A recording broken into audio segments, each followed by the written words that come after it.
Hi friends, నా ఛానల్ని subscribe చేయండి. వందనాలు మీ అందరికీ. పాట పాడుకుందాం.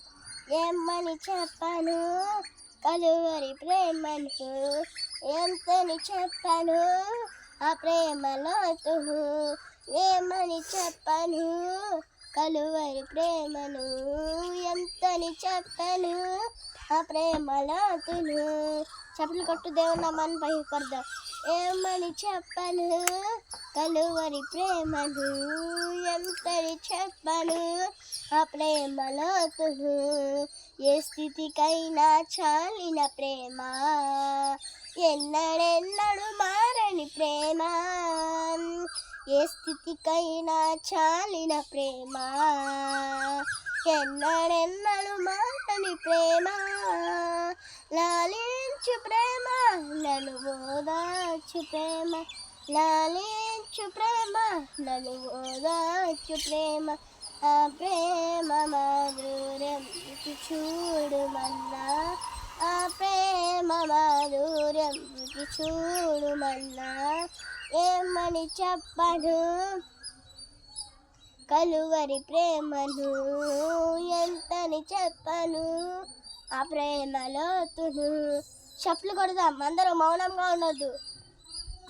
ఏమని చెప్పను కలువరి ప్రేమను, ఎంతని చెప్పను ఆ ప్రేమలో ఆశ్చర్యకరమైన ప్రేమ, శాశ్వతమైన యేసు ప్రేమ.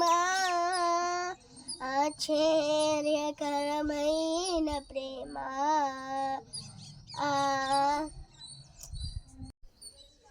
ప్రేమ పూర్ణుడా, స్నేహశీలుడా, విశ్వనాథుడా, విజయ వీరుడా. ప్రేమ పూర్ణుడా, స్నేహశీలుడా, విశ్వనాథుడా, విజయ వీరుడా.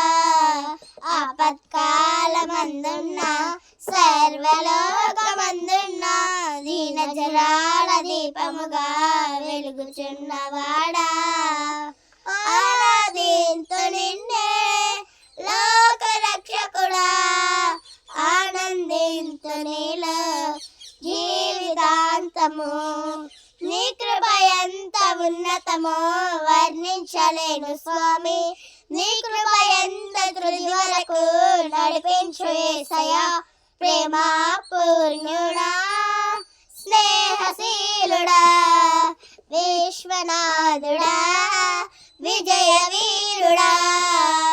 ప్రేమ పూర్ణుడా, స్నేహశీలుడా, విశ్వనాథుడా, విజయ వీరుడా. పూర్ణమై సంపూర్ణమైన నీ దివ్య చందమే, నువ్వు నన్ను నడిపే నూతనమైన జీవ మార్గము. పూర్ణమై సంపూర్ణమైన నీ దివ్య సన్నిధి, నువ్వు నన్ను నడిపే నూతనమైన జీవ మార్గము. ఇహమందు పరమందు నాకు ఆశ్రయమైనావు, ఇన్నాళ్ళు క్షణమైన నన్ను మరువని యేసయ్యా. నా తోడు నీవుంటే అంతే చాలయ్యా, నా ముందు నీవుంటే భయమే లేదయ్యా. నా తోడు నీవుంటే అంతే చాలయ్యా, నా ముందు నీవుంటే భయమే లేదయ్యా. ప్రేమ పూర్ణుడా, స్నేహశీలుడా, విశ్వనాథుడా, విజయ వీరుడా. భాగ్యమే సౌభాగ్యమే నీ దివ్య సన్నిధి, బహు విశాలమైన నీ కృప నాపై చూపితివి. భాగ్యమే సౌభాగ్యమే నీ దివ్య సన్నిధి, బహు విశాలమైన నీ కృప నాపై చూపితివి. బలమైన ఘనమైన నీ నామమందు హర్షించి భజించి కీర్తించి గణపడుతూ నిన్ను యేసయ్యా. నా తోడు నీవుంటే అంతే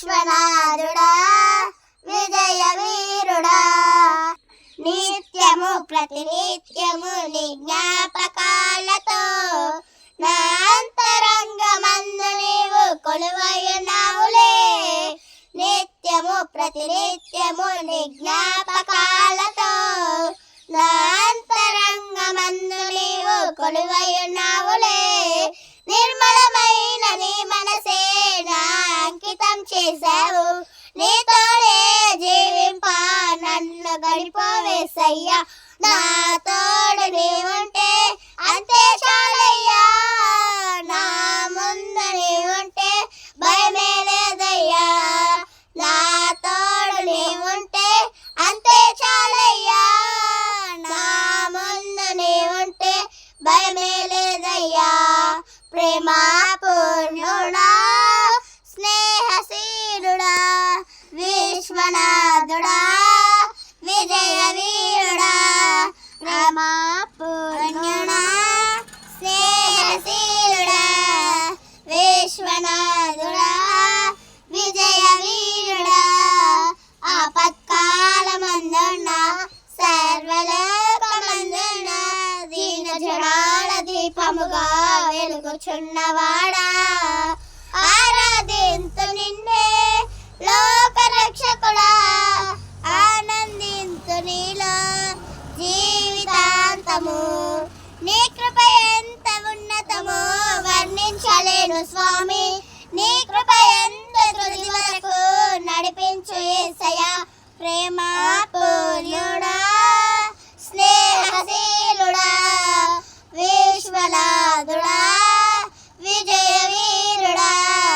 ప్రేమ పూర్ణుడా స్నేహశీలుడా విశ్వనాథుడా విజయ వీరుడా హల్లెలూయా. హాయ్ ఫ్రెండ్స్, నా ఛానల్ని సబ్స్క్రైబ్ చేయండి. వెలుగులోకి వచ్చాం. లోకము నుంచి సంఘం అంటేనే లోకము నుంచి బయటకు పిలవబడింది కనుక ఆ ప్రత్యేకించబడిన జీవితం ఏంటో మాకు దేవుని వాక్యం ద్వారా విన్నాం, బలపడ్డాం. కాబట్టి సరే అని దేవుని కోసం నిలబడ్డాం. అలా నిలబడిన కారణం చేత కనీసం మా నులక పని చేస్తుంటే ఎవరైనా పనిలోకి వస్తే కూడా మీరు కనుక పనిలో కనుక వాళ్ళు వాళ్ళ పనిలో కనుక మీరు వెళ్తే మిమ్మల్ని కూడా కొల నుంచి వెలివేస్తామని చాలా మందిని బెదిరించారు. చాలా మంది అలా భయపడిపోయి ఇప్పటికి కూడా గ్రామంలో చాలా మంది కేవలం కులానికి కట్టుబాట్లు భయపడిపోయి ప్రభువైన యేసుక్రీస్తు నిజమైన దేవుడు అని తెలుసు రహస్యంగా కొబ్బరిని తీసుకొని వచ్చి ప్రార్థన చేయించుకుంటూ ఉంటారు. ఎప్పుడైనా వీధుల్లోకి వెళ్తే మా ఇంటికి కూడా ప్రార్థన చేయండి, మాకు కూడా ప్రార్థన చేయండి, ప్రార్థన చేయించుకుంటూ ఉంటారు. కానీ భయం, యేసు ప్రభు నిజమైన దేవుడు, ఆయన మేలు చేసే దేవుడు, ఆయన స్పష్టపరిచే దేవుడు, ఆయన అద్భుతాలు చేసేవాడు తెలిసినా కానీ ఆయన రావాలంటే సమాజానికి భయపడి బైబిల్ అనేది పిరికి వారందరూ మండుచున్న అగ్నిగుండలో పడవేయబడతారట.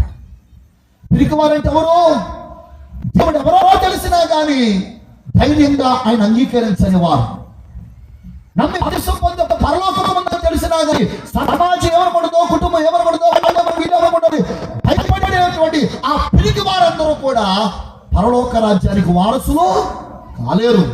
ప్రభు అయిన యేసుక్రీస్తు దేవుడు అని తెలిసిన తర్వాత ఆయన ఆశ్రయించడం ఆ రోజున వారు చెప్పారు, చెప్పబోతే కనీసం సమాధుల్లో పెట్టే స్థలం కూడా ఇవ్వనని. మా నాన్నగారు చెప్పారు, మాది ఇలాగా 5 సెంట్లు భూమి అన్నాడు. ఇదిగో మాది 5 సెంట్లు భూమి ఉంది. అప్పుడు మా ఇంటి ముందు కొబ్బరి చెట్టు ఎట్లుండేది అన్నాడు. అవసరమైతే మా ఇంటి ముందు అయినా పాతి పెట్టుకుంటాం కానీ మేము మాత్రం యేసు ప్రభుని విడిచిపెట్టేది లేదన్నాడు. అంతే. దేవునికి స్తోత్రం కలుగునుగా. నిజంగా అలా నిలబడితే ప్రభువునందు నిలబడిన ఆ దినాల్లో ఇలాంటి భయంకరమైన ఎన్నో పరిస్థితులు, పోరాటాలు వచ్చాయి. మీరు నమ్ముతారో నమ్మకంగా ఒక విశేషం చెప్తాను, జాగ్రత్తగానండి. అది నిజంగా జరిగిన సంఘటన కాబట్టి ఇంత ధైర్యంగా చెప్పగలుగుతున్నాను. అబ్బాయి చెప్పిన 3వసారి కూడా బాగా ఆయాసం వచ్చింది. ఇక కూతలేక నించోలేకపోతుంటే సరే ప్రార్థనకు అసాధ్యమైంది అది లేదని చెప్పి దేవుని మందిరానికి రిక్షా బండి కట్టించు, రిక్షా బండి తీసుకెళ్ళి మా అక్క ఉపవాసుడిని ప్రార్థన చేస్తుంది. ఎట్లాగైనా సరే బ్రతకాలని. ఆయన కూర్చోలేకపోతే నించోలేకపోతే గట్టి గట్టిగా కేకలే చేస్తున్నాడు. అమ్మో అయ్యో అంటుంటే మా అక్క అమ్మో అయ్యో కదా ఏసయ్యానమంటే ఏసయ్యా అన్నాడు. మళ్ళీ అమ్మో అయ్యో బాబో అని కేకలేసేస్తున్నాడు. కేకలేసేస్తాడంటే మొత్తానికి చాపేసి ఆపటి మీద కూర్చోలే, కూర్చోలో కూర్చో, లేదా పడుకోగలిగితే పడుకో, మాత్రమే ఉండు ఉంటారు. అంటే బాగా కక్కలు బెర్రి కక్కలేసేస్తున్నాడు. మాకు మోకరించి చేడుతుంది ప్రభువా, ఇవిడను బాగు చేయనాయన, ఇవిడను బ్రతుకును మార్చునాయన, ఇవిడ వ్యాధి చూడిపించమని ఒకటే కన్నీరు మున్నీరు గడుస్తుంది. అంత గట్టిగా కేకలేసేవాడు ఆ చాప మీద కూర్చున్నవాడు ఒకసారిగా కేక ఆపేసేసాడు. ఆపేసేసరికి జరిగింది ఏంటంటే, నాకు అనుకుంది దేవుడికి స్తోత్రం, నా ప్రార్థన దేవుడు విన్నాడు, మొత్తానికి ఈయన బాగు చేశాడు అనుకొని యేసునామములో అడుగుతున్నంత ఆమెనని కళ్ళు తెరిపిస్తే చనిపోయాడు. నిజమండి, చనిపోయినాడు. మా పాస్టర్ గారు ఆమె హాస్పిటల్లో వర్క్ చేస్తుంది నర్సుగా. ఆమె కూడా ఉంది, వచ్చి నాడు పట్టుకొని చూసింది, నాడేం ఆడట్లేదు. నీళ్ళు పోయి చూశారు, నీళ్ళని పక్కకు వచ్చేస్తున్నాయి. ఇక చనిపోయాడు. ఎన్ని కేకలేసినా బాబాయ్ బాబాయ్ అని ఎంత లేపినా ఎంత ప్రయత్నం చేసినా ఏమి ప్రయోజనం లేకుండా పోయింది. ఇప్పుడు పరిస్థితి ఎలాగుందంటే, ఇప్పుడు ఈ చనిపోయిన శవాలను తీసి ఊళ్ళోకి ఎవడరు, ఇదిగో వారి దేవుడు బాగు చేస్తాడు ప్రార్థన తీసుకెళ్లారు. వారి దేవుడు చంపేశాడని ప్రభా ఇప్పటికే కులం నుంచి వెలివేయబడి ఎన్నో అవమానాలు నిందలు కలిగిన మీకోసం నిలబడ్డాం. ఇప్పుడు ఈ చనిపోయిన శవాన్ని తీసుకొని వెళ్ళి గ్రామంలోకి వెళ్తే చూసిన వారందరూ కూడా ఎందుకు ఇలాగా అని చెప్పి, వీరు దేవుడు స్వస్థపరచలేకపోయాడు అని చెప్పి అవమానకరంగా మాట్లాడతారయ్యా. ఇప్పుడు మీరు బాగు చేయమని చెప్పి దేవుని సన్నిధిలో మోకాళ్ళ మీద నిలబడి కన్నీరు మున్నీరు గడుస్తుంది. నువ్వు గొప్పవాడమని చెప్పాలనుకున్నావు, కానీ ఇక్కడ పరిస్థితి అంతా భిన్నంగా ఉంది, నువ్వే సహాయం చేయాలని చెప్పి గగ్గోలు పెట్టి మరి దేవుని సన్నిధిలో ఏడవడం ప్రారంభించింది. అలా ప్రార్థన చేస్తూ ఉండగా 45 నిమిషాల తర్వాత దేవుడు తిరిగి మరలా ప్రారంభించాడు. దేవుడికి స్తోత్రం కలుగునుగా. 45 నిమిషాల తర్వాత తిరిగి మళ్ళా దేవుడు ప్రాణం ఇచ్చాడు. దేవుడు ఎప్పుడైతే అలాగా ఆయన బ్రతికించాడో అప్పటికీ ఆయన ఆ విలువను కాపాడుకోలేపాడు. ఏదో 1 నెల 2 నెలలు 3 నెలలు ఏదో చర్చికి రావడం లేకపోతే ఆ చేయడం చేశాడు. ఆ తర్వాత మళ్ళా తాగి అనవసరంగా తన జీవితాన్ని పాడు చేసుకున్నాడు. ఎందుకు ఈ మాట మీకు జ్ఞాపకం చేస్తున్నానంటే, ప్రభువైన యేసుక్రీస్తు ఆయన ఆశ్రయించిన తర్వాత ఎన్ని ప్రతికూలతలు వచ్చినా ఆయన్నే వెంబడించడం ప్రారంభించారు. దేవునికి స్తోత్రం కలుగునుగా. అలాగ దేవుని మహాకృపం బట్టి ఇప్పుడు దాదాపుగా మా బంధువుల్లో దాదాపుగా 60 మంది పైబడి ప్రభువైన యేసుక్రీస్తు తెలుసుకోగలిగారు. దేవునికి స్తోత్రం కలుగునుగా. ఎందుకు ఈ మాటలు మీకు జ్ఞాపకం చేస్తున్నానంటే పిల్లారా, దేవుని యొక్క వాక్యం చెప్తుంది, ఆయన ఆశ్రయించిన వారికి మేలు చేయుటకు ఆయన కరుణాహస్తం తోడుగా ఉంటది. నువ్వెవరమైన రాత్రి ప్రభువైన యేసుక్రీస్తుని ఆశ్రయిస్తాయని అన్నాడు, నా యొద్దకు వచ్చు వారిని నేను ఎంత మాత్రమును త్రోసివేయను. నువ్వెవరమైనా కావచ్చు, ప్రభువైన యేసుక్రీస్తు దగ్గరికి రాగలిగితే ఆయన యొద్దకు వచ్చి వారిని త్రోసివేసేవాడు కాదు. ప్రయాసపడి భారము మోసపడుతున్న సమస్త జనులారా నా యొద్దకు రండి అని పిలుస్తున్నాడు. ఎందుకు సమస్త మానవాన్ని పిలుస్తున్నా అంటే, సమస్త మానవాళికి సృష్టికర్త ఆయనే కాబట్టి. దేవునికి స్తోత్రం కలుగునుగాక. ఆయన రమ్మని పిలుస్తున్నాడు. ఆయన పిలుపుని విని రాత్రి ప్రభువైన యేసుక్రీస్తు దగ్గరికి ఏ వ్యక్తి రాగలిగితే ఆ వ్యక్తికి మేలు చేయడానికి, నిత్య జీవం ఇవ్వడానికి, నిత్య నాశనం నుంచి తప్పించడానికి ప్రభువైన యేసుక్రీస్తు సిద్ధంగా ఉన్నాడు. కాబట్టి రాత్రి దేవుని వాక్యం అంటుంది కదా, సింహపు పిల్లలైనా లేమి కలిగి ఉంటాయి కానీ యెహోవాను ఆశ్రయించిన వారికి ఏ మేలు కొదువై ఉండదు. రాత్రి మేలు కలగాలంటే మొట్టమొదటిగా దేవుని నిన్ను ఆశ్రయించాలి. ఆయన ఆశ్రయించాలంటే ఈ రాత్రి నీ పాపం విషయమై యథార్థంగా దేవుని దగ్గర పశ్చాత్తాపడి సిలువలో నీ కొరకు తన రెక్కలు చాపాడు. ఆయన ఆఖరి రక్త పట్టు వరకు కాల్చాడు. ఆ రెక్కల నీడ కిందకు రావాలంటే ఆయన ఆశ్రయించాలంటే ఈ రాత్రి యథార్థంగా నీ పాపం ఉన్నట్టుగా ఒప్పుకోలు చేసి ఒప్పుకుంటే బైబిల్ అంటే కదా, మన పాపమును మనం ఒప్పుకొని ఎడల ఆయన నమ్మదగిన వాడు నీతిమంతుడు కనుక యేసు రక్తం ప్రతి పాపము నుండి కడిగి నిన్ను పవిత్రంగా చేసేసింది. దేవునికి స్తోత్రం. రాత్రి నువ్వెంత ఘోర పాపమైన కావచ్చు, యేసుక్రీస్తు ప్రేమతో నేను నమ్మని పిలుస్తున్నాడు. ఆయన ప్రేమించి నీ కొరకు తన ప్రాణాన్ని పెట్టాడు. ఆయన విశ్వాసం ఉంచితే ఉచితంగా పాప క్షమాపణ ప్రసాదిస్తాడు. ఆయన నిత్య జీవాన్ని కూడా ప్రసాదిస్తాడు. ఈ రాత్రి యేసునందుకు రావడానికి ప్రేమతో నేను ఆహ్వానిస్తున్నాడు. ఆయన ఎందుకు వచ్చు వారిని ఎంత మాత్రమో ఈ రాత్రి యేసు దగ్గరికి రాగలవా? ఒకసారి ఓ దైవజనుడి లాగానే దేవుని వాక్యం చెప్పాడు. ఆయన వాక్యం చెప్పి వేదిక అయిపోయింది, అందరికి ప్రార్థన చేసి వెళ్ళిపోతూ ఉండగా ఆ రోజుల్లో గుర్రాల మీద ప్రయాణం అయితే ఆయన అలా వెళుతూ ఉండగానే ఒక చెట్టు, ఈ కర్ర ఎలాగుందో అలాగ చెట్టు చాటున ఒక వ్యక్తి దాగి వెంటనే ఆ చెట్టు చాటు పక్క వచ్చి కత్తి తీస్తాడు. ఆ దైవజనుడిని ఇప్పుడు నేను చంపేస్తానన్నాడు. ఆ దైవజనుడు చిరునవ్వుతో అన్నాడు, బ్రదర్ దేవుడు నిన్ను ప్రేమిస్తున్నాడు అన్నాడు. సహోదరుడా యేసయ్య నిన్ను ప్రేమిస్తున్నాడు అనగానే అతను వెంటనే నిశ్చేష్టుడైపోయాడు. నిశ్చేష్టుడైపోయి, సార్ నేను ఎలాంటి వాడినో తెలుసా, నేను ఎంత దౌర్భాగ్యనో దుర్మార్గుడో తెలుసా, నా లాంటి వాడిని యేసు ప్రభు ప్రేమిస్తున్నాడా అని అడిగాడు. ఎంత ఘోర పాపమైన యేసయ్య నిన్ను ప్రేమిస్తున్నాడని దైవజనుడు చెప్తే ఆ మాట ప్రకారంగా అన్నాడు, సార్ నేను ఎంత దౌర్భాగ్యున్నో చూపిస్తాను, వస్తారా అన్నాడు. పదా వెళదామంటే అందరూ కలిసి ఆ దైవజనుడు అలాగే ఇతరు కూడా కలిసి వెళ్ళారు.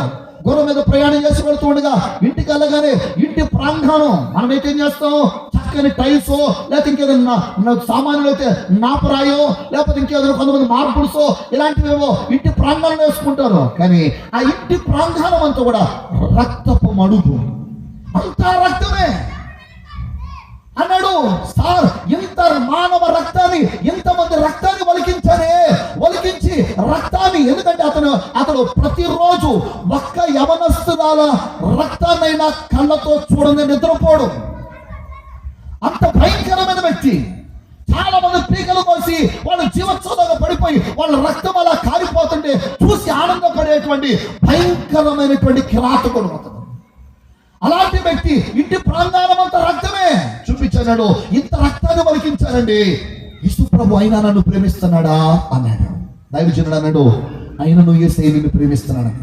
ఇంటి లోపలికి వెళ్ళి చూస్తే ఇంటి లోపల గదులన్నీ రక్తమే చూపించాడు. ఇంత రక్తాన్ని వలికించాను కదా, అయినను యేసయ్య నన్ను ప్రేమిస్తున్నాడా అన్నాడు. అవును, అయినను యేసు నిన్ను ప్రేమిస్తున్నాడని చెప్పాను. ఆ తర్వాత ఇంటి లోపల ప్రాంగణంలోకి వెళ్ళి చూస్తే ఆ వెనకాల పెద్ద గొయ్యిలాగా తీసుకుంది. ఆ గోతులో చూస్తే చాలా మంది యవనస్తులైన ఆడపిల్లలు కళేబరాలు పడున్నాయి. ఏదో కళేబరాలలో పడుంటే ఆ పడిన కళేబరాలు చూపించి అన్నాడు కదా, ఇదిగో ఇంతమంది యవనస్తులైన ఆడపిల్లల జీవితాన్ని, ఇంతమంది యవనస్తులైన ఆడపిల్లల రక్తాన్ని వలికించదే, ప్రాణాలను తీసదే, ఇంత దౌర్భాగ్యంగా నన్ను కూడా ప్రభువు ప్రేమిస్తున్నాడా అని అడిగాడు. దైవజనుడు అన్నాడు, అయినను యేసయ్య నిన్ను ప్రేమిస్తున్నాడని. ఎప్పుడైతే మాట అన్నాడో లోపల తీసుకెళ్లి తన లోపల గదిలో తలుపు తీసి చూస్తే ఒక స్త్రీ ఉంది. కేవలం ఎముకల మీద శరీరం మాత్రమే ఉంది. ఆమెను చూపించాడు, సార్ ఈమె నా భార్య అండి, నేను చేస్తున్న దానికి అడ్డుపడుతుందని ఈమెను లోపల పెట్టి ఏమి ఆహారం కూడా సరిగా పెట్టకుండా ఎముకల మీద శరీరం మాత్రం చెడుగా జీవోత్సవంగా ఉండేటప్పుడు భయంకరంగా హింసించాను. ఈమెని ఇన్ని రకాలుగా బాధ పెట్టాను, అయినను యేసు నన్ను ప్రేమిస్తున్నాడు అన్నాడు. ఆ దైవజనుడు అన్నాడు, అయినను యేసు నిన్ను ప్రేమిస్తున్నాడని వెంటనే మోకాళ్ళ మీదకి వచ్చేసాడు, పశ్చాత్తాపడ్డాడు, యేసుకు తన జీవితాన్ని అప్పగించుకున్నాడు. దేవునికి స్తోత్రం, హల్లెలూయా. రాత్రి నువ్వు ఎవరైనా కావచ్చు బ్రదర్, సహోదరుడా సహోదరి, ఇవంతా భయంకరమైన పాపమైన వ్యక్తిమైనా కావచ్చు, కానీ యేసయ్య రాత్రి నేను ప్రేమిస్తున్నాడు. అందుకని ఆయన శిలువలో తన రక్తాన్ని కార్చి ఆ ప్రాణమును పెట్టి ఆ ప్రాణ విమోచన క్రయధనము ఎన్నటికీ తీరకట్లుండవలసిన నీ ప్రాణ విమోచన క్రయధనాన్ని యేసుక్రీస్తు చెల్లించి రాత్రి ప్రేమతో తనను ఆశ్రయించడానికి రమ్మన్నాడు. ఆయన ఎవరైతే ఆశ్రయిస్తారో వారికి మేలు చేసే దేవుడు ఆయన. దేవునికి స్తోత్రం చెప్దాం. అప్పుడు మొట్టమొదటిగా నీ జీవితంలో దేవుణ్ణి ఆశ్రయిస్తే మేలు కలుగుతుంది. నమ్ముకున్నానండి, మనసులో అనుకుంటున్నానండి, ఆయన్ని తలుచుకుంటా ఉంటానండి, ఆయన విగ్రహం మా ఇంట్లో కూడా ఉందండి. దేవుడు విగ్రహాల్లో ఉండడు ఆయన, ఎందుకంటే దేవుడు ఆత్మస్వరూపి. మనుషుల చేత నిర్మించబడినటువంటి విగ్రహములలో దేవుడు నివసించడు. ఎందుకంటే దేవుని మహిమ ఉన్నతమైనది. ఈ అల్పమైనటువంటి మనుషుల చేత తయారు చేయబడిన ఏ శిల్పములో ఆయన ఉండడానికి ఇష్టపడడు. దేవుని యొక్క మహిమ అంత ఉన్నతమైన దాన్ని ఇంత సామాన్యమైనటువంటి మనుషుల చేత నిర్మించబడిన రూపములు ఆయన ఉండడు. ఎందుకు ఈ మాట చెప్తున్నారంటే చాలా మంది దేవుడు అంటే ఇలా ఉంటాడు అనుకుంటారు, కానీ దేవుని ఏ నరుడు ఇప్పటికి చూచి ఉండలేదు. స్తోత్రం చెప్దాం. మరి ఏదైనా చిత్రానికి ఇస్తే అది దేవుని స్వరూపం కాదు. మీరు చూస్తూ ఉంటారు, పిల్లలు ఇంట్లో బొమ్మలు వేస్తారు, పేచి బొమ్మలు వేసి వెనకాల 2 జల్లు పెట్టేసేసి ఇది మా అక్క అంటారు. అయిపోద్దా అక్క? ఇదేసి చిన్న నిక్కర్లాగా వేసేసి ఈయన మా తమ్ముడు అనేసేస్తారు. అవుతాడా? కొంచెం వేసి చుట్టూ కొంచెం ఇట్లాగా వేసేసి మా అమ్మ మా నాన్న అంటారు. వాళ్ళ వాస్తవ రూపానికి దీనికి ఎటువంటి సంబంధం లేదు. మరి దేవుని ఏ నరుడు చూడకపోతే ఇది దేవుని రూపం అని ఏ మనిషి అయినా సరే డిక్లేర్ చేయగలడు, నిర్ధారించగలడు, ఎలా చెప్పగలడు. అలాంటప్పుడు ఎలాగ దైవంతో సమానము చేసి ఆరాధన చేయగలుగుతాం? చాలా మంది అంటారు, మా ఇంట్లో ఉన్నాడండి యేసు ప్రభు, మా పరుసులో ఉన్నాడండి యేసు ప్రభు, నా ఉంగరానికి ఆయనే పెట్టుకున్నానండి అంటారు. దేవుడు అంటాడు కదా, నీ దేవుడిని యెహోవాను నేను తప్ప వేరొక దేవుడు నీకు ఉండకూడదు. పైన ఆకాశం అందే కానీ, కింద భూమి అందే కానీ, భూమి కింద నీళ్ళ అందే కానీ దేని రూపమనైనా నువ్వు చేసుకోకూడదు, దానికి సాగిల పడకూడదు అన్నాడు ఆయన. అలాంటప్పుడు నీవు చెప్పుకున్న దేవుళ్ళు దేవుడు నివసించడానికి ఇష్టపడడు ఆయన. దేవునితో దానిని సమానం చేయగలవా? చెయ్యలేవు. దేవునితో సరి సమానం అనగలవా? కాదు. కారణం ఏంటంటే దేవుడు దేవుడే, ఆయనకి సాటి అయినది, సరి సమానమైనది ఏది కూడా మనము సరిపోల్చలేము. దేవునికి స్తోత్రం కలుగునుగాక. హల్లెలూయా. కాబట్టి ఆ సజీవుడైన దేవుడు నీకోసం ప్రాణం పెట్టి తన రక్తాన్ని కాల్చి ఆ రక్తము ద్వారా గొప్ప విమోచన నీకు ప్రసాదిస్తే, ఉచితంగా ఆయన దగ్గరకు వస్తే నీ పాపాలన్నీ క్షమించేసి ఆయన తన రక్తం చేత మీరు పవిత్రపరచడానికి ఇష్టపడుతుంటే, అటువంటి దేవుణ్ణి ఈ రాత్రి మంచి అవకాశం ఉంది, ఆశ్రయించగలిగితే. ఎందుకంటే రేపు మనది కాదు, నేడే మనది. బైబిల్ గ్రంథంలో నేడు గాని రేపు గాని ఒకానొక దేశంలో సంపాదించుకుందాం అనుకుంటున్న వారులారా, నేడేది సంభవించును మీకేమి తెలియను.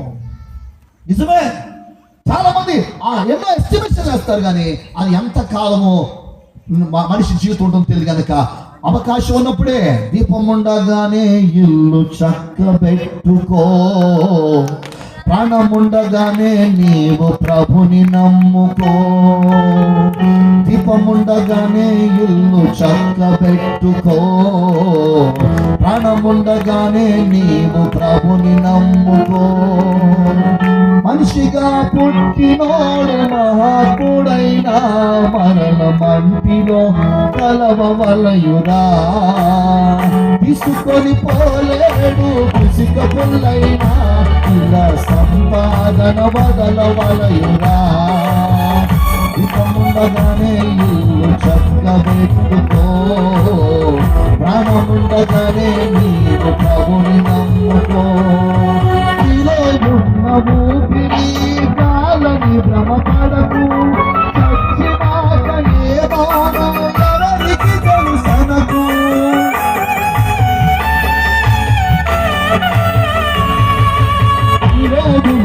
ఊపిరి గాలని భ్రమపడకు, చచ్చినాక ఏమోనో ఎవరికి తెలుసనకు. నీలోని ఆత్మకు స్వర్గమో నరకమో నిర్ణయించు సమయమిదే, కళ్ళు తెరుచుకో. నీలోని ఆత్మకు స్వర్గమో నరకమో నిర్ణయించు సమయమిదే, కళ్ళు తెరుచుకో. దీపముండగానే ఇల్లు చక్కబెట్టుకో, ప్రాణముండగానే నీవు ప్రభుని నమ్ముకో. దీపముండగానే ఇల్లు చక్కబెట్టుకో, ప్రాణముండగానే నీవు ప్రభుని నమ్ముకో. హల్లెలూయా. కాబట్టి నీ పాపం కొరకు మానవుడిగా దేవుడి లోకానికి వచ్చి మరణించాడు కనుక ఆయన విశ్వాసం ఉంచగలిగితే ఉచితంగా పాప క్షమాపణకి లభిస్తుంది. దేవునికి స్తోత్రం చెప్తాం. ఎందుకంటే దేవుడు సృష్టికర్త కానీ సృష్టి మాత్రం కాదు. కాబట్టి దేవుని సృష్టితో సమానం చేయమాకు. సృష్టికర్త అయిన దేవుణ్ణి ఆత్మతో సత్యంతో ఆరాధన చేయడానికి, నీ ఆత్మ పరమాత్మని చేరడానికి, నీ అంతఃకరణము శుద్ధీకరించబడిన నిమిత్తమై యేసు క్రీస్తు రక్తాన్ని కాచారు గనక ఆయన విశ్వాసం ఉంచి రాత్రి ఉచితంగా ప్రభు దాని పాదాల దగ్గర నీ పాపాలు ఒప్పుకోగలిగితే క్షమించబడతావు, పరిశుద్ధపరచబడతావు, నిత్య జీవాన్ని సంపాదించగలుగుతావు. దేవునికి స్తోత్రం. మొట్టమొదటిది ఆయన ఆశ్రయించడం ద్వారా మీరు అనుభవిస్తాం. రెండవ మాట బైబిల్లో కొంచెం జాగ్రత్త గమనించండి. రాజుల 2వ గ్రంథం 5వ అధ్యాయం 13వ వాక్యంలో, సమయాన్ని బట్టి టూకీగా చెప్తాను, జాగ్రత్తగా. నయమాను అనే ఒక వ్యక్తి ఉన్నాడు. అతడు చాలా పరాక్రమవంతుడు. వినండి జాగ్రత్తగా. ఇశ్రాయేలు రాజ్యాన్ని ఎవరు జయించలేరు కానీ వారిని జయించాడు. కాబట్టి బహుపరాక్రమం కలిగిన వాడుగా ఉన్నాడు. ఈ పరాక్రమవంతుడైనటువంటి ఈ యొక్క వ్యక్తికి కుష్టి వ్యాధి ఉంది. అది ఎవరికి తెలియదు. కానీ ఒకరోజు ఇశ్రాయేలు చిన్నదైన ఒక అమ్మాయిని వారు ఇశ్రాయేలు దేశాన్ని జయించినప్పుడు తీసుకొని వెళితే ఆ చిన్నది చూసాను కదా, ఇదిగో నా యజమాని స్వస్థత పొందాలంటే నా ఏలిన వాడని దైవజనుడు శోభనంలో ఉన్నాడు, అతని దగ్గర కనుక ఇతను తీసుకుని వెళితే ఖచ్చితంగా బాగుపడతాడని ఆయన చెప్పింది. దేవుడికి స్తోత్రం చెప్తాం. ఆ అమ్మాయి చెప్పిన మాటలు ఎందుకో నయమానికి బాగా నమ్మకాన్ని కలిగించాయి. వెంటనే నయమాన్ ఏం చేశాడు తెలుసా? రథం కట్టించుకొని, అమ్మా వీడినండి, రథాన్ని కట్టించుకొని బయలుదేరి వెళ్ళాడు. వెళ్ళి అక్కడికి వెళ్ళేసరికి దైవజనుడు ఇంటి దగ్గరకు వచ్చాడు. ఆ గేటు దగ్గరే దైవజనుడు పనివాడు వచ్చి అన్నాడు, బాబు బాబు నువ్వు ఎవరో ఏంటో కానీ దైవజనుడు చెప్పాడు యోర్దాను నదిలోకి 7 సార్లు మునుగు అన్నాడు. అతను కోపం వచ్చేసింది. కనీసం నేను సిరియా సైన్యాధిపతిని లోపల పిలిచి గౌరవించి చక్కగా నూనె మర్దన చేసి నీ రోగం పోయేటట్టుగా నేను ప్రార్థన చేస్తాను అన్నాను, కానీ గేటు దగ్గరే ఏదో అడుక్కునేవాడు చెప్పేశాడే. అంటే నేనంటే ఎంత కూడా లెక్కలేదా? నా ఊర్లో నదులు లేవా? ఆ నదుల్లో నేను మునగలేక దాకా రావాలా అని గర్వంతో వెళ్ళిపోతున్నాడు. చూడండి, చాలా మందికి సత్యం చెప్తే వాళ్ళ అహం అడ్డుపడుతూ ఉంటుంది, గర్వం అడ్డుపడుతూ ఉంటుంది. నేను ఎందుకు నమ్మాలి, నేను ఎందుకు రావాలి, నేను ఆయన మార్గంలోకి ఎందుకు రావాలి, ఆయన ఎందుకు విశ్వసించాలి, లేకపోతే ఆయన ద్వారానే రక్షణ అర్థమవుతుందండి, ఆయన ద్వారానే పరలోకమా? బైబిల్ గ్రంథంలో గమనిస్తే యేసుప్రభు అన్నాడు, నేనే మార్గమును, నేనే సత్యమును, నేనే జీవమును, నా ద్వారా తప్ప మరెవరు అక్కడికి మోక్ష రాజ్యానికి రాలేడన్నాడు. మరి నేనే అంటే ఇంకెవరూ లేరు. మరి ఎవరో లేనప్పుడు ఏం చేయాలి? ఆయన్ని ఆశ్రయించాలి. స్తోత్రం కలుగును గాక. చెప్పాడు అక్కడికి. చెప్పినా కూడా గర్వంతో వెళ్ళిపోతుంటే పనివాడు అన్నాడు, సార్ ఏమన్నా వెండి బంగారాలు మనులు మాణిక్యాలు అడిగాడా? ఏమన్నాడు సార్? యోర్దాను నదిలోకి 7 సార్లు మునగమన్నాడు, అంతే కదా. ఒక్కసారి ఆ పని చేస్తే పోయింది అనగానే సరే ఎందుకు వీడు ఎంతగా చెప్తున్నాడని ఆలోచన కలిగి వెంటనే వెళ్ళాడు. యోర్దాను నదిలోకి దిగి 7 సార్లు మునిగాడు. 7వసారి మునిగి లేచేపాటికి కుష్టి వ్యాధి కలిగిన దేహము పసిపిల్లవాని దేహం వలె మారిపోయింది. దేవునికి స్తోత్రం చెప్తాం. అక్కడ రాయబడిన మాట చదువుతామా? అతని దాసుల్లో ఒకడు వచ్చి నాయన ఆ ప్రవక్త ఏదైనా నీకు గొప్ప కార్యం చేయమంటే రాజ్యాన్ని జయించడానికి రోగం పోద్ది, ఫలానా పని చేయి, రోగం పోద్ది, లేదా విలువతో నీకున్నదంతా ఒంటి మీద ఉన్నదంతా ఇచ్చాయి నీకు పోద్ది అని ఏదన్నా చెప్పుంటే నీవు చేయకుందువా? అయితే స్నానము చేసి శుద్ధుడు కమ్మను మాట దానికంటే మేలు కదా అని చెప్పినప్పుడు హల్లెలూయా. ఒకప్పుడు ఆర్సీఎం వారు ఈ వాక్య సత్యం తెలియనప్పుడు ఏం చేశారంటే వారు పాపక్షమాపణ పత్రాలు అమ్మారు. వాళ్ళు అంటే నీ పాపం పోవాలంటే ఈ పత్రాన్ని కొనుక్కోవాలి, నీ పాపాలు అక్కడ రాయాలి, దాని ద్వారా నీకు పాపక్షమాపణ కలుగుతుంది అని చాలా మంది తెలియని వాడిని అలా మోసగించారు. కానీ ఇది ప్రభువైన యేసుక్రీస్తు గురించి రక్షణ ఉచితం. స్తోత్రం చెప్పండి గట్టిగా. దానికి ఆయన ఏం చెప్తున్నానంటే నువ్వు పోయి స్నానం చేస్తే చాలు కదా. స్నానము అనేది దేనికి సూచన అంటే బాప్తిస్మానికి సూచన. స్తోత్రం చెప్తాం. ఎందుకని బాప్తిస్మము అంటే ఏంటి? కొంతమంది తెలియక అనుకుంటారు వీడు ఆ మతంలో చేరిపోయారా అంటారు. ఏ మతంలో? క్రీస్తు మతం అంటారు కొంతమంది తెలియక. క్రీస్తు మతంలో చేరిపోయాడా? కొంతమంది అయితే ఆ కులంలో చేరిపోయాడు కూడా. ఆ బాప్తిసం పొందడం వల్ల ఆడ ఆ కులస్తుడైపోయాడా? ఇక నీ కులం పేరురా, నువ్వు పేరురా, అసలు నా దగ్గరకు రావడానికి. ఏమంటే మా నాన్నగారు తాగి తందనాలు ఆడుతుంటే వారం సినిమా చుట్టూ తిరుగుతుంటే కుటుంబంలో గొడవలు ఆడుకుంటుంటే ఏడా మన కులంలో బట్టి తాగుతామంటారు, బుద్ధి తక్కువ అవుతా కులంలో బట్టే అని అనలేదు.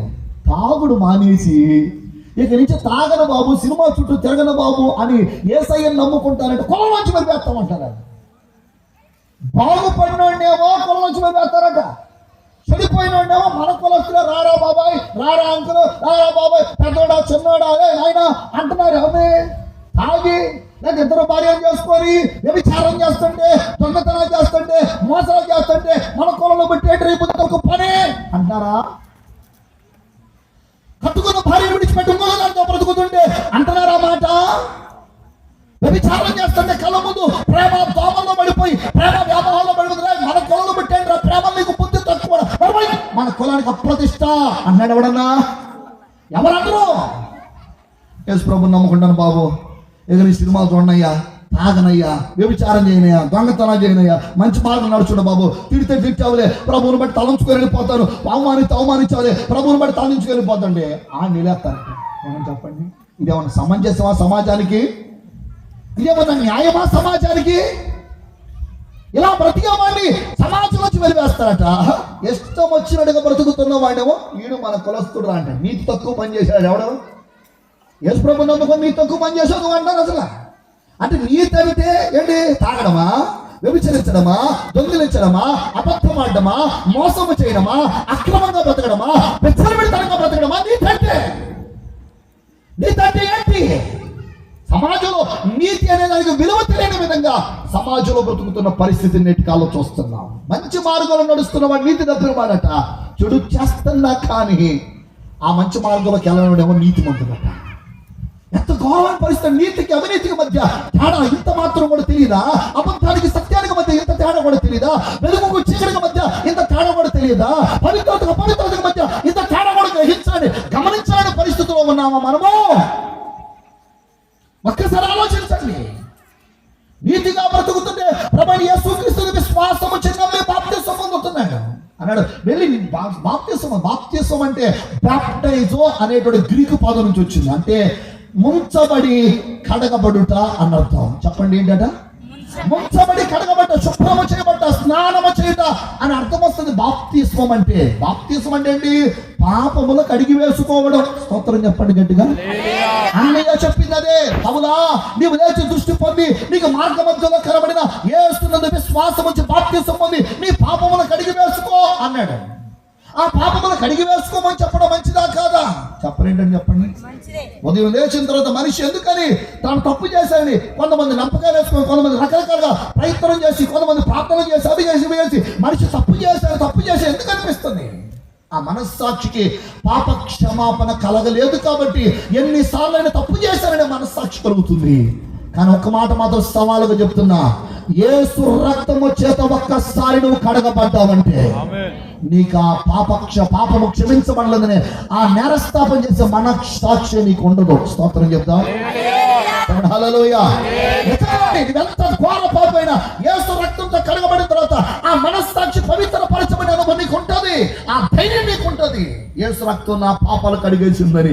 మళ్ళా నా కర్మ, నేను చేసింది ఎక్కడ పోద్ది, నేను చేసింది నేను అనుభవించక తప్పుదా అని బాధ వచ్చినప్పుడల్లా, శ్రమ వచ్చినప్పుడల్లా, వేదన పడే పరిస్థితి ఉండదు. ఒక్కసారి యేసు దగ్గరికి నువ్వు రాగలిగితే, యేసు రక్తంతో కడగబడగలిగితే, లేఖనాన్ని బట్టి నమ్మి బాప్తిసం అనుభవాన్ని పొందగలిగితే, నమ్మి బాప్తిసం పొందిన వాడు రక్షించబడను, నమ్మని వానికి శిక్ష విధించబడదు. కాబట్టి ద గ్రేట్ ఆపర్చునిటీ, ఒక గొప్ప అవకాశం ఈ రాత్రి సభలో, ఈ ముగింపు సభలో నీకు ఇవ్వబడింది. దేవుని ప్రభువైన యేసుక్రీస్తును దేవునికి అంగీకరించి నీ పాపం కూడా చనిపోయాడని హృదయం మందు విశ్వసించి నమ్మి బాప్తిసం పొందు. ఈ రాత్రి బాప్తిసం పొందితే నీ పాపములన్నీ తొలగిపోతాయి. ఎందుకంటే కుష్టి వ్యాధి అపవిత్రతకు సూచన, పాపానికి సూచన. ఆ పాపం తొలగిపోయి పసిపిల్లవాని దేహంగా మారిందట. బైబిల్ గ్రంథం కూడా బాప్తిస్మాన్ని గురించి అంటుంది.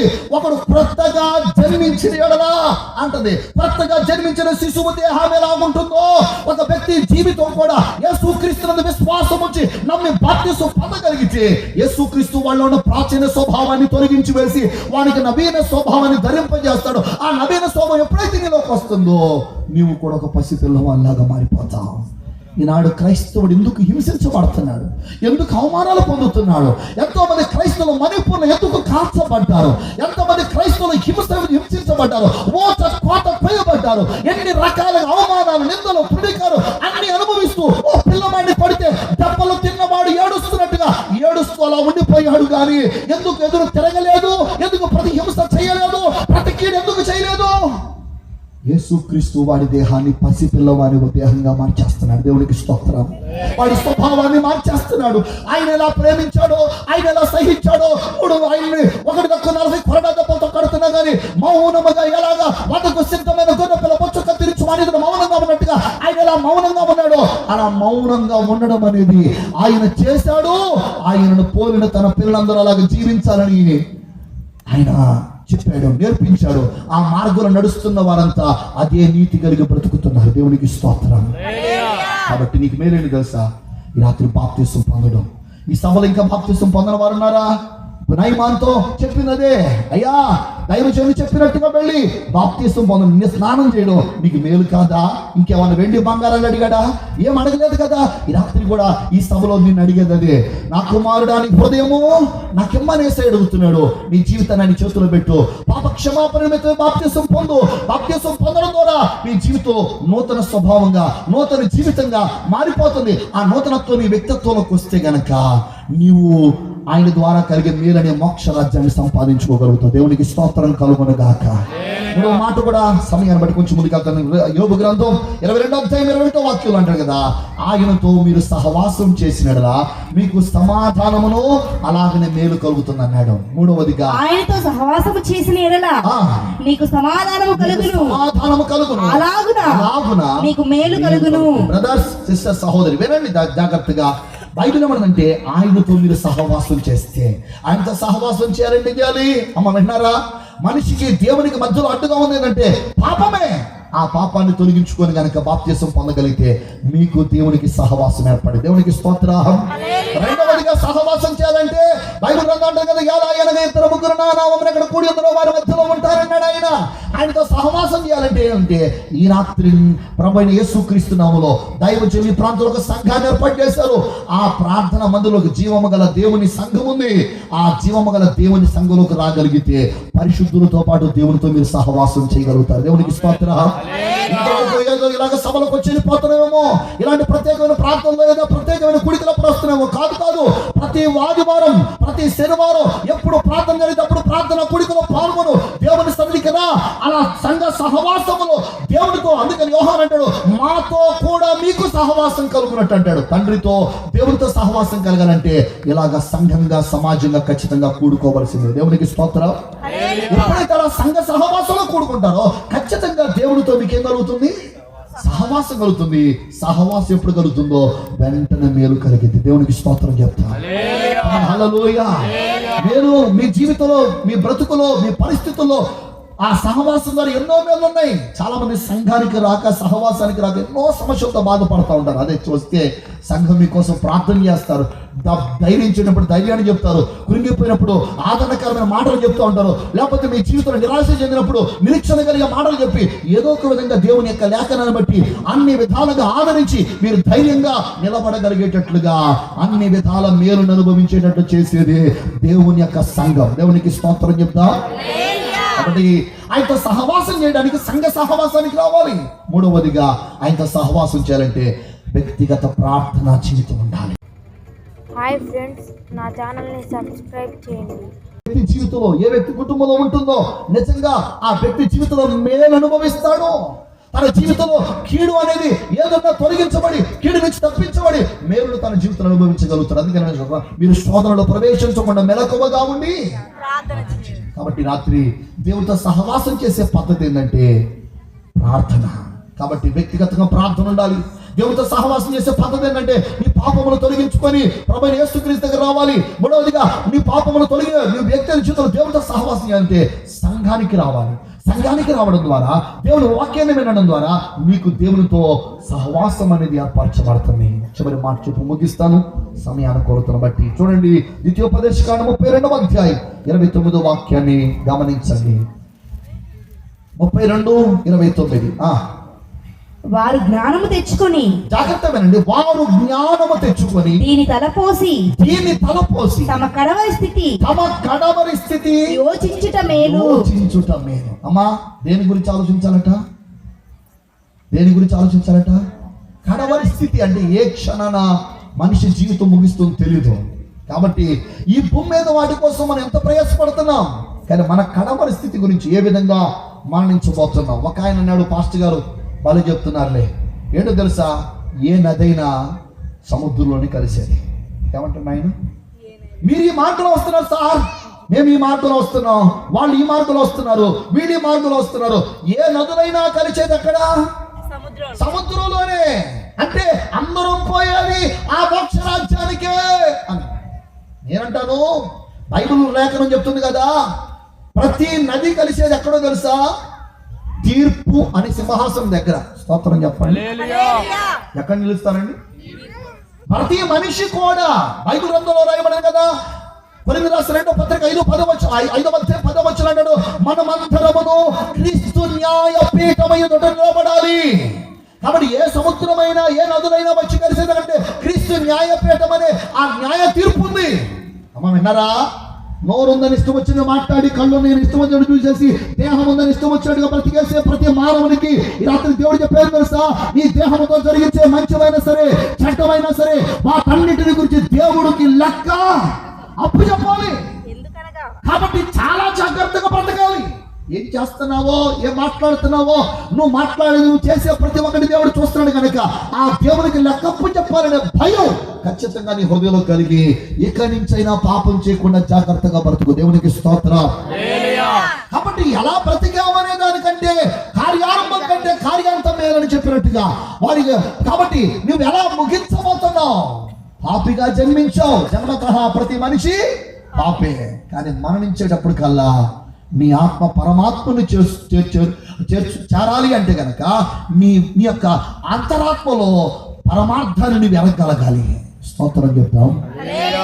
అంతరాత్మలో పరమార్థాన్ని ఎరగాలి అనగా ఒక మనిషి తన జీవితంలో నిజంగా తన ఆత్మ ఎక్కడికి వెళుతుంది, ఏ రాజ్యానికి పడుతుంది? నరకానిక, స్వర్గానిక? మనం సహజంగా అనుకుంటాం పుణ్యం చేస్తే స్వర్గానికి, పాపం చేస్తే నరకానికి. మరి పాపం చేయని మానవుడు ఎవరు? ప్రతి మనిషి పాపం చేసేవాడే. మరి ప్రతి మనిషి పాపంలోనే బట్టి పాపంలోనే పెరిగి పాపంలోనే చనిపోతున్నాడు. ఆ పాపంలో చనిపోతున్న వ్యక్తిని పాపం నుంచి విడిపించడానికి ప్రభువైన యేసుక్రీస్తు మరణించాడు. ఆయనతో విశ్వాసం ఉంచగలిగితే పాప క్షమాపణ మాత్రమే కాదు సుమా, నిత్య జీవం అనే మోక్ష రాజ్యాన్ని కూడా ఇస్తున్నాడు ఆయన. దేవునికి స్తోత్రం. నీ ముగింపు నరకం వైపు ప్రయాణమా, పరలోకం వైపు ప్రయాణం? కడవరి స్థితిని గురించి యోచించడం చాలా మేలు. ఈ రాత్రి ప్రభు ప్రేమతో నిన్ను పిలుస్తున్నాడు. నువ్వు నీ యొక్క ముగింపు ఏంటి? నువ్వు చనిపోయిన తర్వాత ఎక్కడికి వెళ్ళబోతున్నావు? చాలా మంది అంటారు, ఇందా పాడినట్టుగా గాలి అంటారు కదా, గాల్లో కలిసిపోద్ది అనుకుంటారు. గాల్లో కలిపోద్ది, దూలో కలిపోద్ది. కానీ మొదట చెప్పడం జరిగింది పిల్లారా, ఏంటి తెలుసా? నీలో ఉన్న ఆత్మ గాలి కాదు, నీలో ఉన్న ఆత్మ గాలి కాదు, నీలో ఉన్న ఆత్మ దేవుని యొక్క జీవం. దేవుడు ఎలా నిత్యమైన వాడో నీలో ఉన్న ఆత్మ కూడా నిత్యమైనదే. అర్థమవుతుందండి? బైబిల్ గ్రంథంలో మనం గమనిస్తే కనుక యేసు ప్రభు ఒక లాజరు ధనవంతుని ఒక నిజ సంఘటన చెప్పాడు. ధనవంతుడు బాగా తిన్నాడు, తాగాడు, సుఖించాడు, అన్ని రకాలుగా ప్రవర్తించాడు. వాడు ఒక రోజు చనిపోయాడు. చనిపోగానే పాతిపెట్టేటప్పుడు చాలా ఘనంగా పాతిపెట్టేశారు. కానీ వాడి ఆత్మ మాత్రం పాతాళానికి వెళ్ళింది. జాగ్రత్త వినండి పిల్లరా. మనుషులు ఆత్మ గాలి అనుకుంటారు కదా. మా సంఘటన చెప్పి ముగిస్తాం. ఏంటంటే గాలి అనుకుంటారు కదా. వాడు చనిపోయిన తర్వాత ఘనంగా పాతి పెట్టబడ్డారు. కానీ చనిపోయిన వెంటనే వాడి ఆత్మ దేవుని యొద్దకు వెళ్ళి తీర్పుకు వెళ్ళింది. అలాగనే లాజరు అనే ఒక దరిద్రుడు ఉన్నాడు. ప్రభువు నమ్ముకున్నాడు, యేసయ్య నమ్ముకొని రోగమైన, బాధైన, కష్టమైన, నష్టమైన యేసయ్యే దేవుడని బ్రతికాడు. ఒకరోజు చనిపోయాడు. వాని ఆత్మ దేవుని యొద్ద నుండి పరదేశకు వెళ్ళాడు. అతను పరదేశికి, అతను ఇక్కడి నుంచి పాతాళానికి వెళ్ళాడు. చూడండి, బైబిల్లో మనం గమనిస్తే పాతాళంలో ఉన్నటువంటి ధనవంతుడు పైన ఉన్నటువంటి లాజరును చూశాడు. లాజరు అక్కడ ఉన్నాడు. అబ్రహాము రొమ్మును ఆనుకొని ఉన్నాడు. అబ్రహాము రొమ్మును ఆనుకొని లాజరు చూశాడు అంటే ఏమన్నట్టు?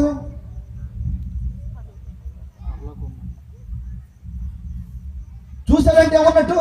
మీకు ఏమన్నా చూస్తున్నారు? మాట చెప్పడం కదా, దానికి ఇంగ్లీష్ చదవాలి, బీటెక్ చదవాలి, ఎంటెక్ చదవాలి. ఏమన్నా అర్థమవుతుందా? చూశాడంటే ఏముంది అంటే ఆత్మకి ఏముంటాయి? కళ్ళు ఉంటాయి. నెంబర్ 1. నెంబర్ 2, రెండవది అతను కదా తండ్రి అయిన అబ్రహామా అని కేకేశాడు. ఏముంది కాబట్టి? నోరు ఉంది కాబట్టి. ఇదిగో అక్కడి నుంచి లాజరుని పంపించి నా నాలుకను చల్లార్చడానికి ఒక చుక్క నీటి పట్టు వేయమన్నాడు. అంటే నాలుక ఉంది, ఆ నాలుకకు దప్పిక కూడా ఉంది అక్కడ. మనం ఏమనుకున్నా అంటే వచ్చిన తర్వాత ఎవరు చూసాళ్ళే గాలి కలిసి వచ్చింది. నేను అందుకని మాట దేవుడు ఎందుకు నా మనసులో పెట్టింది చెప్తా ఉంటాను చాలా చోట్ల. ఉదాహరణకి చచ్చిన వాళ్ళందరూ గాలి వేయాలండి. మన పెద్ద పాడం కదా. నాతో పాటు హాస్టల్లో చదువుకున్న బోర్డు అనుకున్నారు. ఇక్కడ మొత్తం హాస్టల్లో చదువుకున్న వాళ్ళు ఉన్నారు, తర్వాత మంగళగిరి హాస్టల్లో చదువుకున్న వాళ్ళు ఉన్నారు. అర్థమవుతాండి? ఇప్పుడు పెద్ద పాలెంలో ఉన్న వాళ్ళు ఏం తక్కువలో ఒక 500 మంది చచ్చిపోయి ఉంటారండి. అంటే ఈ ఊరు పుట్టిన కాడి పెద్దవాళ్ళు ఉన్నారు కదా. ఏమండి అయ్యగారు, ఒక 500 మంది చచ్చిపోయి ఉంటారండి. అమ్మ ఒక 500 మంది వేసుకుందాం. 500 మంది ఊరు పుట్టిన కానీ ఒకళ్ళు చచ్చిపోయారు అనుకోండి. ఈ చనిపోయినటువంటి 500 మంది గాల్లో తిరుగుతున్నారు. భారతదేశంలో జనాభా లెక్కల ప్రకారం చూస్తే 140 కోట్ల మంది దాటిపోయారు. ఇప్పటికి చచ్చిపోయిన వాళ్ళు 1 కోట్ల మంది 300 మంది చచ్చిపోయారు. ఈ చచ్చిపోయిన వాళ్ళందరూ గాలి తిరుగుతూ ఉంటే గాలి లేనిదే ఈ మానవుడు బతకడానికి అవకాశం ఏమి లేదు. ఇప్పుడు నేను గాలి అని బేల్చగాని ఎన్ని దెయ్యాలు నా లోపలికి వెళ్ళిపోయింటే నిజమా కాదని చెప్పేది.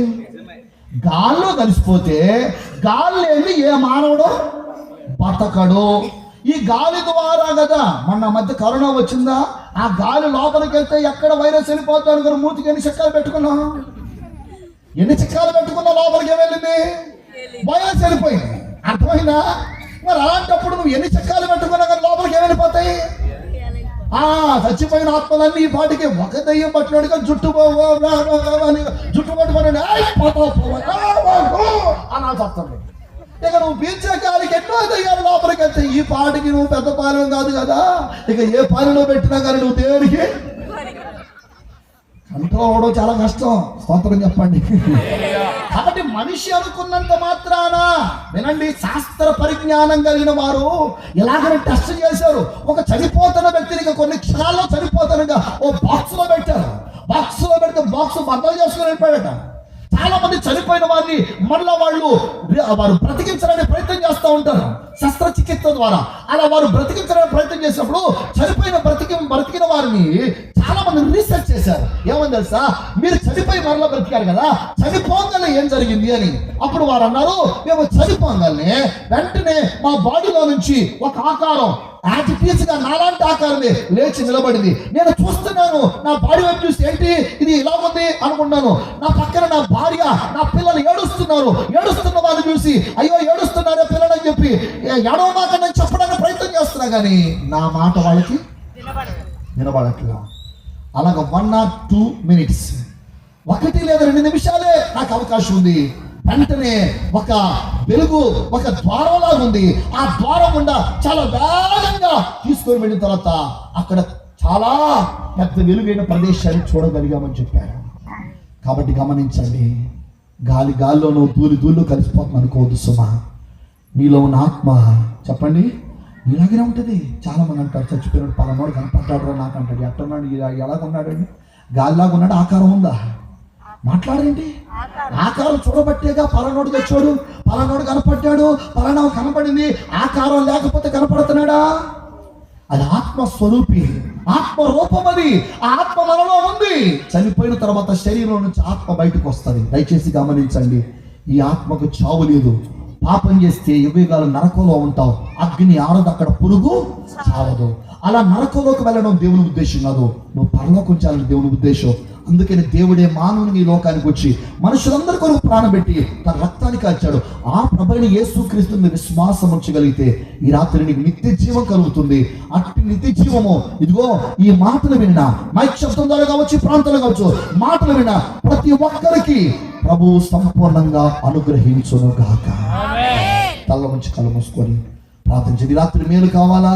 మేలు కావాలంటే ప్రభువైన యేసుక్రీస్తునందు విశ్వాసం ఉంచండి. అందరూ కూడా ప్రభు పాదాల దగ్గర మనపూర్వకంగా దేవుని సన్నిధిలో ఒక్క మాట, ఈ రాత్రి మేలు కలుగు మార్గం ఏది? అందులో నడుచుకోండి. మేలు చేసేవాడు, మేలు చేస్తూ సంచరించిన వాడు ప్రభువైన యేసుక్రీస్తు. మేలు చేస్తూ సంచరించిన వాడు యేసుక్రీస్తు. ఆయన విశ్వాసం ఉంచుతావా? ఈ రాత్రి నీ పాపముల కొరకు చనిపోయి సమాధి చేయబడి 3వ దినాన పునరుద్ధరణ తిరిగి లేచిన వాడు. అంత మాత్రమే కాదు, ఆయన పునరుద్ధరణ తిరిగి లేచిన యేసుక్రీస్తు మరలా తిరిగి రాబోతూ ఉన్నాడు. ఆయన రాకడ అతి సమీపంగా ఉంది. ఆయన రాకడ అతి సమీపంగా ఉంది. కాబట్టి ఎన్ని చేసినా తను నమ్మినా మిగిల్చింది. రాత్రి దేవుని స్వరమును విన్నాం కన్నీటిగా. ఇది చాలా అల్పమైన జీవితం అని నువ్వు సామాన్యంగా సరిపెట్టేసుకున్నావు. కానీ ఎన్ని చేసినా తను ప్రభువైన యేసుక్రీస్తు ఒకే ఒక మార్గం మోక్షం చేరడానికి. ఒక మంచి అవకాశం ఈ సభ ద్వారా దేవుడు ఇచ్చాడు. ఈ సభలో ఈ మాటలు వినని జీవితంలో మార్పు చెందడానికి ఒక మంచి అవకాశం. కట్టెలపై నీ శరీరం ఒక మంచి కనిపించదు గంటకు మళ్ళీ తెలుసుకుందాం. మట్టిలోన పెట్టిన నిన్నే వారు స్వపరిశీలన చేసుకుంటారు. గుర్తించదు నీ తల్లి ఎన్ని చేసినా తను నమ్మినా కట్టె మిగిల్చింది కన్నీటి గాదా. ఎన్ని చేసినా తను నమ్మినా కట్టె మిగిల్చింది కన్నీటి గాదా. కట్టెలపై నీ శరీరం కనిపించదు గంటకు మళ్ళీ మట్టిలోన పెట్టిన నిన్నే గుర్తించదు నీ తల్లి ఎన్ని చేసినా తను నమ్మినా కట్టె మిగిల్చింది కన్నీటి గాదా. ఎన్ని చేసినా తను నమ్మినా కట్టె మిగిల్చింది కన్నీటి గాదా. కట్టెలపై నీ శరీరం కనిపించదు గంటకు మళ్ళీ ఆత్మ నీలో ఉంటేనే అందరూ నిన్ను ప్రేమిస్తారు. అది కాస్త వెళ్ళిపోతే ఎవరికి నీ అవసరం ఉండదు. ఆత్మ నీలో ఉంటేనే అందరూ నిన్ను ప్రేమిస్తారు. అది కాస్త వెళ్ళిపోతే ఎవరికి నీ అవసరం ఉండదు. కన్నవారే ఉన్నను కట్టుకున్నవారున్నను ఎవరికి కనిపించని ఆత్మ వెళ్ళిపోను. కన్నవారే ఉన్నను కట్టుకున్నవారున్నను ఎవరికి కనిపించగని ఆత్మ వెళ్ళిపోను. ఎదుడి చేసినా తను నమ్మినా రాత్రి యేసుని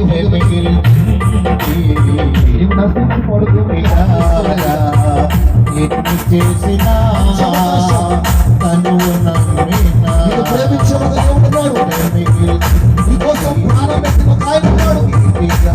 ఆయన విశ్వాసం ఉంచుతారా?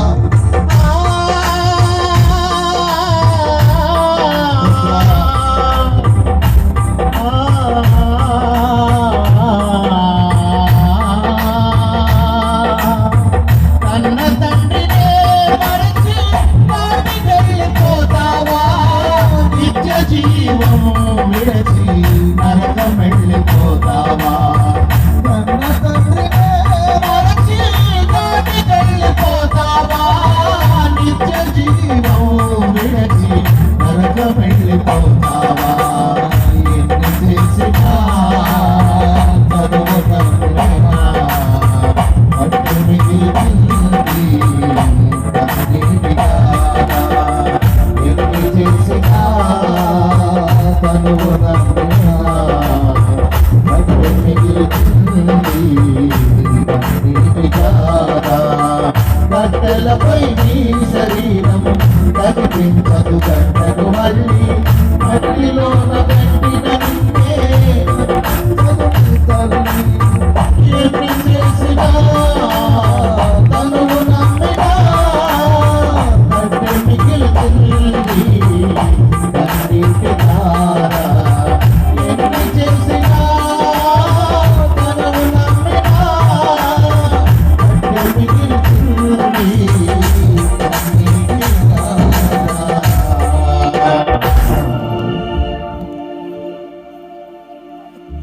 ప్రార్థన చేసుకుందాం. ఈ రాత్రి తీర్మానం ఉంటే యేసుక్రీస్తుని మొట్టమొదటిసారిగా అయ్యా నా జీవితంలో చేర్చుకుంటాను.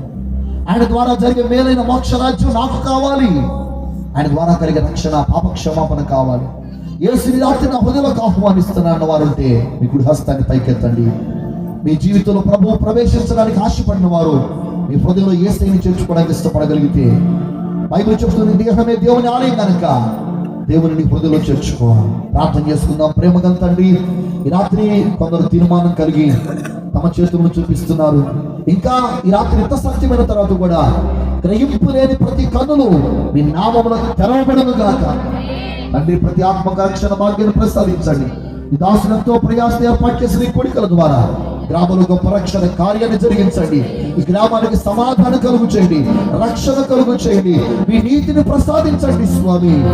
నేను అనుగ్రహించి నిత్య జీవానికి మారుస్తున్నట్టుకై ప్రతి ఆత్మకు నిత్య జీవం ప్రసాదించి మహిమా ఘనత ప్రభావం తెచ్చుకొనమని యేసు ఉన్నత శక్తి కలిగిన నామములో వేడుకొనడి పొంది ఉన్నామా పరలోకపు తండ్రి. మంచిది. ప్రభునామంలో అడిగారి కొందరు చక్కని వర్తమానం విన్నాం. అలాగే మరో పాట పాడి దేవుని నామాన్ని ఘనపరుస్తుండగా కానుకలు కూడా సమర్పించి దేవుని నామాన్ని మహిమపరుద్దాం. దేవుని నామానికి స్తుతి కలుగును గాక. ఈ పాట మరి విజయలక్ష్మి అమ్మగారు వచ్చి పాట పాడతారు.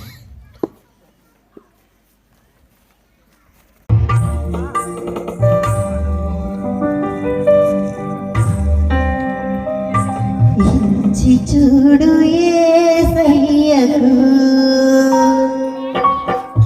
మనసిచ్చి చూడు యేసయ్యకు,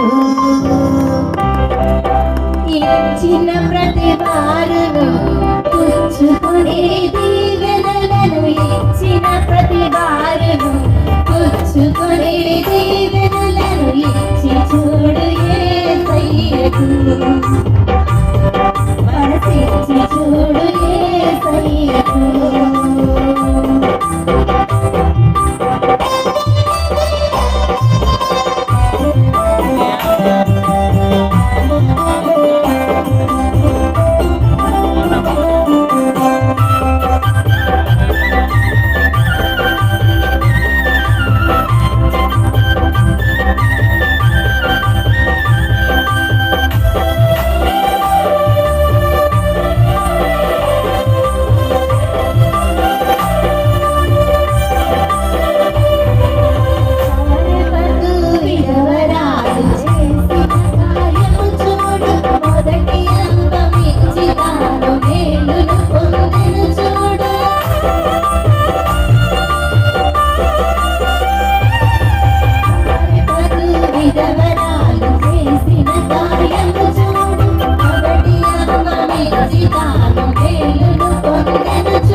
తండ్రి, మహోన్నతుడవు, సర్వోన్నతుడవు, సర్వశక్తిమంతుడమైన దేవ, మీకే వందనాలు నాయన. దావీదు భక్తులు చెప్పిన రీతిగా మాదంటూ ఈ లోకంలో ఏమీ లేదు నాయన. మీరు ప్రేమించి మాకు ఇచ్చిన వాటిలో నుంచి కొంత భాగమును ప్రభా మీ పరిశుద్ధమైన సన్నిధికి తెచ్చి ఉన్నామని ప్రభా దావీదు భక్తులు చెప్పినట్లుగా ఇదిగో నాయన బిడ్డలను నాయన వారిని ప్రేమించి మీరు ఇచ్చిన వాటిలో నుంచి కొంత భాగంలో నాయన ప్రభా ఈ దినమున ప్రభా ఈ యొక్క మీటింగ్ నిమిత్తమై ప్రభా కానుకలు నాయన తండ్రి సమర్పణ చేసి ఉండగా బిడ్డలను దీవించండి, ఆశీర్వదించండి. ఇంతకింత రెట్టింపు ప్రతిఫలము దీవెన ఆశీర్వాదం మెండుగా బిడ్డలకు అనుగ్రహించి నాకు మహిమ తెచ్చుకోమని ఎత్తబడిన ఈ కానుకలున్నాయి ప్రభా తండ్రి మీ సేవ నిమిత్తమే వాడబడటకు సహాయం చేయండి. మా రక్షకుడు మీ ప్రియ కుమారుడిని యేసుక్రీస్తు వారి యొక్క శ్రేష్టమైన నామమున ప్రార్థించి వేడుకొనుచున్నాము మా ప్రియ తండ్రి, ఆమేన్. ప్రార్థించిన వందనాలు. హాయ్ ఫ్రెండ్స్, నా ఛానల్ని సబ్స్క్రైబ్ చేయండి. యేసయ్య నామంలో శక్తి ఉన్నదయ్యా, శ్రీ యేసయ్య నామంలో శక్తి ఉన్నదయ్యా. నమ్మితే చాలు నీవు పొందుకుంటావు శక్తిని, నమ్మితే చాలు నీవు పొందుకుంటావు శక్తిని. యేసయ్య నామంలో శక్తి ఉన్నదయ్యా, శ్రీ యేసయ్య నామంలో శక్తి ఉన్నదయ్యా.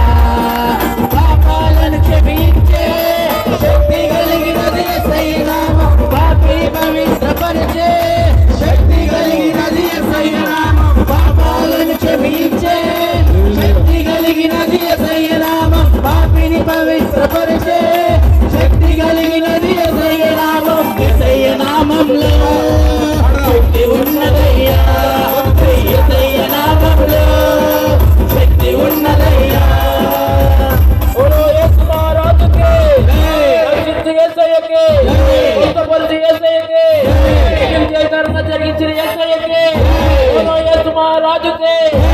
యేసయ్య నామంలో శక్తి ఉన్నదయ్యా, యేసయ్య నామంలో శక్తి ఉన్నదయ్యా. నమ్మితే చాలు నీవు పొందుకుంటావు శక్తిని, నమ్మితే చాలు నీవు పొందుకుంటావు శక్తిని. యేసయ్య నామంలో శక్తి ఉన్నదయ్యా, యేసయ్య నామంలో శక్తి ఉన్నదయ్యా. రాజుకే జయించిన యేసయ్యకే, మరణాన్ని జయించిన యేసయ్యకే, పునరుద్ధానుడైన యేసయ్యకే, బలవానైన యేసయ్యకే, యేసు మహారాజుకే. యేసయ్య నామంలో శక్తి ఉన్నదయ్యా, యేసయ్య నామంలో శక్తి ఉన్నదయ్యా. పాతాళాన్ని తప్పించే శక్తి కలిగినది యేసయ్య నామం, పరలోకానికి చేర్చే శక్తి కలిగినది యేసయ్య నామం. పాతాళాన్ని తప్పించే శక్తి కలిగినది యేసయ్య నామం, పరలోకానికి చేర్చే శక్తి కలిగినది యేసయ్య నామం. యేసయ్య నామంలో శక్తి ఉన్నదయ్యా, యేసయ్య నామంలో శక్తి ఉన్నదయ్యా. యేసు మహారాజుకే, మార్గమై ఉన్న యేసయ్యకే, సత్యమై ఉన్న యేసయ్యకే, జీవమై ఉన్న యేసయ్యకే, తండ్రి అయిన దేవునికి, కుమారుడైన దేవునికి, పరిశుద్ధాత్మ దేవునికి, కుమార పరిశుద్ధాత్మ త్రియేక దేవునికి. ప్రార్థన మరి ఒకరు ప్రార్థన చేస్తారు. జరిగించారు. మీ స్తోత్రాలు ఆయన, వినిపించిన వర్తమానం బట్టి స్తోత్రాలు ఆయన. ఒక పక్క పెద్దల ముద్ర భద్రపరుస్తాయి ఆయన, వాటి గ్రహించే మనసు మాకు మా పిల్లలు నేర్పించు, దర్శించు, మాట్లాడారు, సహాయం దయచేసి ఆయన. విషయానికి వందనాలు, స్తుతులు, స్తోత్రాలు చెప్తున్నాను తండ్రి. సహాయం దయచిన ఆయన, ఇక్కడ నిలబడిన ప్రతి బిడ్డని జ్ఞాపనిస్తున్నాను. నీ స్తోత్రాలు ఆయన, సహాయం దయచిన నీ మాటలను ఆయన గ్రహించి ప్రభా అయ్యా వాటి ప్రకారం జీవించే భాగ్యం దయచే బాబు. ఈ స్తోత్రాలు ఆయన, రక్షణ సిద్ధపరిచి రక్షణ ప్రతి బిడ్డ ఆత్మ వదిలించడానికి ఫలించడానికి నీ కృప దయచే బాబు. నీ స్తోత్రాలు ఆయన, మీ సహాయం దయచేయండి అయ్యా, మీ సన్నిధి దయచే ఒక్కొక్క బిడ్డ ఒక్కొక్క కుటుంబాన్ని మీరు దీవించండి, ఆశీర్వదించండి, సహాయం దయచిన సన్నిధి కృప దయచేసి మిమ్మల్ని మహింపరచు. హాయ్ ఫ్రెండ్స్, నా ఛానల్ని సబ్స్క్రైబ్ చేయండి.